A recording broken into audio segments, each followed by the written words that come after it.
I am really delighted to be here at the Global Africa Business Initiative, and we've heard a lot over the past 2 days. And it's true, Africa really is unstoppable, and I'm happy to be part of that engagement and talking about what we're doing to try to be part of that unstoppable agenda.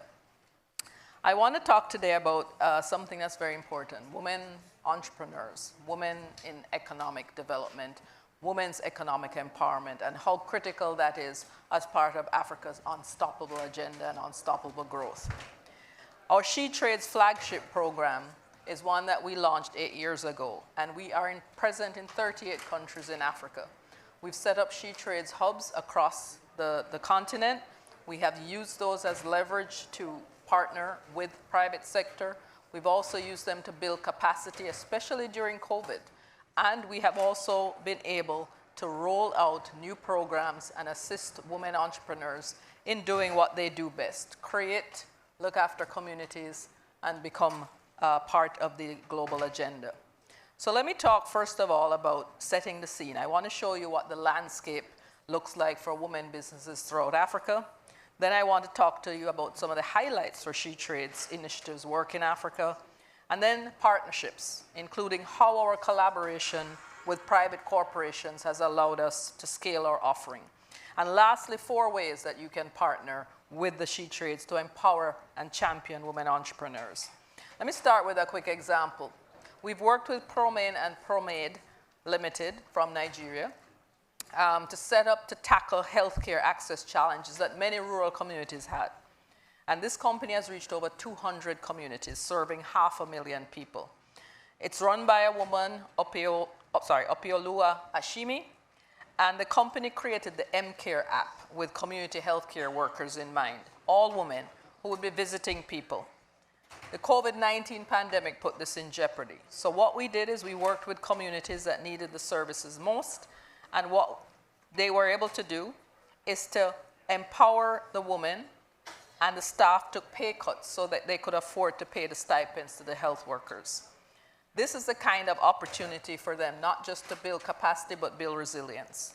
And this is the type of challenge that She Trades is set up for. We also have been working with companies in training them in AI, because AI is the new technology. It is the future, frankly. And now we want to do what they do best, which is serve rural communities. And that's just one story. The fact is that Africa's share of global trade is only 2%, and only 1 out of 5 exporting companies in the continent is women-led. Yet women lead or own 1/3 of the continent's small and medium-sized enterprises. They're pillars of the community and of economic growth.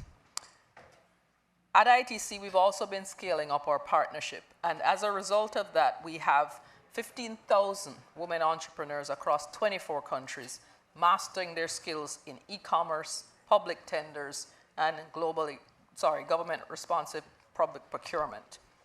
When Traded started under the AFCFTA nearly 3 years ago, we wanted to ensure that small businesses led by women could benefit from this massive integrated market spanning 54 countries worth $3.4 trillion.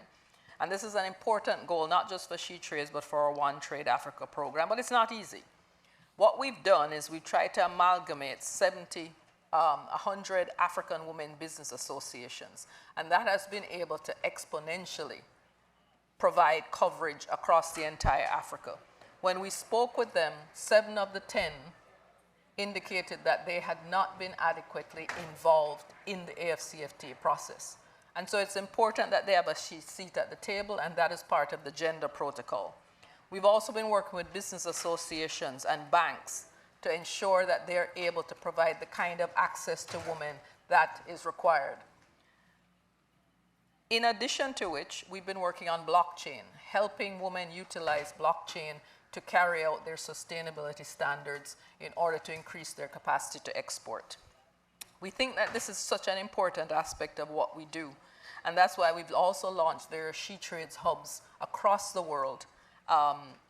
We have now in Kenya, Mauritius, Nigeria, Rwanda, South Africa, and the Gambia.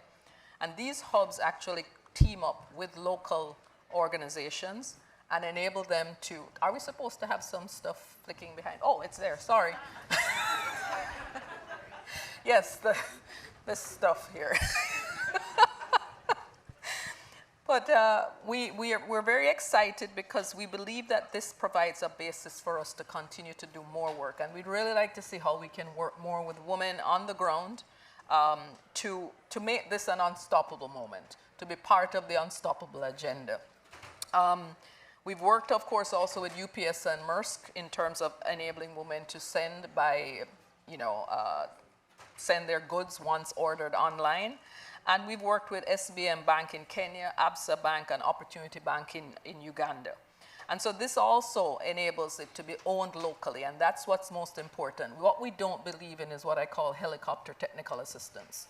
We believe it needs to be homegrown and homebred, not something that's flown in, dropped, and then we leave. And so for us, the partnerships are critical. So let me give you 4 things in closing that I think we can do. You can work with us to train, coach, and mentor the current generation of women entrepreneurs, as well as the incoming generation of women leaders.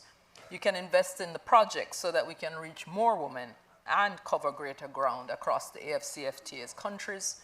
You can diversify your supply chains and make sure African women entrepreneurs, especially young women, are able to take part. And you can champion the continent-wide Women's Business Network with over 100 business associations and share your time and talents to help them make the most of the potential. There are thousands of women entrepreneurs ready to trade with you, and we're here to make that connection possible.